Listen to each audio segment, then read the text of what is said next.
Right, kicking part 2 off with character performance. Arthur Darwell was great in this acting. Ah dear. Let's start again, shall we? Yeah.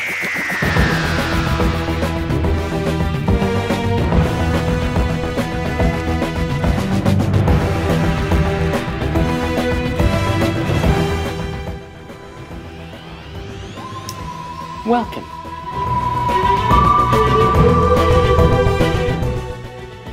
Sit back, relax, and I hope you enjoy the next 5 minutes.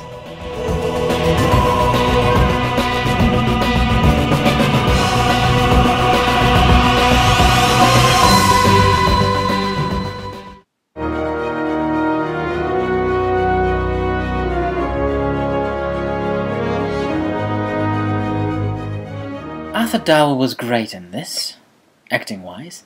Rory, however, felt too macho in the opening sequence for me. I certainly wanted to see more man on him, but not overblown like it was here. Still, I smiled. Hers was a small role, but I loved Christina Stewart's Jenny the Maid, and Neve McIntosh's Vestry was excellent. She was an ingredient that saves the episode for me. I was left wanting to see more of this character and of her maid too. Then, of course, Dan Starkey's Commander Strax was fantastic. Will I be okay? Of course you will, my boy. You'll be up and about in no time. Then perhaps one day you and I will meet on the battlefield, and I will destroy you for the Sontaran Empire. Thanks, nurse. And to Captain Harcourt, I hope someday to meet you in the glory of battle where I will crush your stupid human form. Try and get some rest. Al's right. The Doctor Who Universe's explanation of what happened to Jack the Ripper.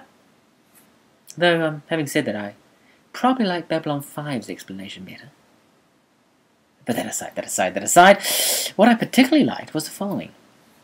Maid asks the Silurian of the psychopath, "How did you find him?" Stringy, but tasty all the same. So wonderfully British. Rory reasserting his manhood, though short-lived. I liked him calling Amy Mrs. Williams. Sadly, his heroics was mislaid as he carried with him a flesh baby, which I'm pleased to say that I picked up during the Doctor's confrontation with Madame Kavarian. The slot opening up and the peering face of Kavarian looking at the baby solidified the truth. Getting the Doctor to say Amy was another nice Moffat trick to shift our focus off and away from the baby. Yeah, superbly written. Which leads me on to... Oh, what a mixed bag it was. There was stuff I just loved and delighted in, and there was stuff I just... Okay, that was perhaps a little of an exaggeration. Oh dear. Well, one not-so-good thing first. I really didn't like the Doctor's whole rubbing Colonel Manton's face in his defeat. The Colonel Runaway rant was, well, frankly, undoctorly and simply bullying. Childish and mean-spirited. Amy's little spiel to Melody Williams was well thought out, written so that we believe that she was probably talking about the Doctor. It was nice that it was actually Rory she spoke of. So lines such as, he's the last of his kind, he looks young, but he's lived hundreds of years. And then we get, he's your father, and I thought, oh no, please, no, not the Lincoln Doctor, Amy. Yeah. But no, it was okay. She went on to say, but Earth knows him better as the last Centurion. Another thing I liked too, here I thought that Amy was alone with the baby, and we get another camera angle and hello! Oh, there are angry army type people behind you.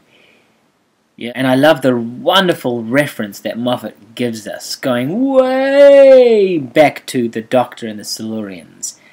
And that line, anger is the shortest distance to a mistake. Great line, great line. I love the dynamics between the Doctor and the Silurian, Madame Vastri. She is a great character, and she saves the episode from completely bumming out for me. Have I mentioned that already? And of course, we also get some answers. We find out River's identity, and that whole intriguing genetic makeup, human plus Time Lord stuff, which some of us suspected after episode 2 anyway. And other tasty nuggets, such as the Time Lords became who they were due to the prolonged exposure of the time vortex, the untempered schism. And then we get the Doctor lying to a dying Lorna about remembering her. It was poignant, wrong, but poignant. And I do love the Doctor's reflective, they're always brave. I want to end the second part here. I want to delve into some other thoughts that have been kicking around in my head. Yeah, I'll see you for part 3 of this review of A Good Man Goes to War.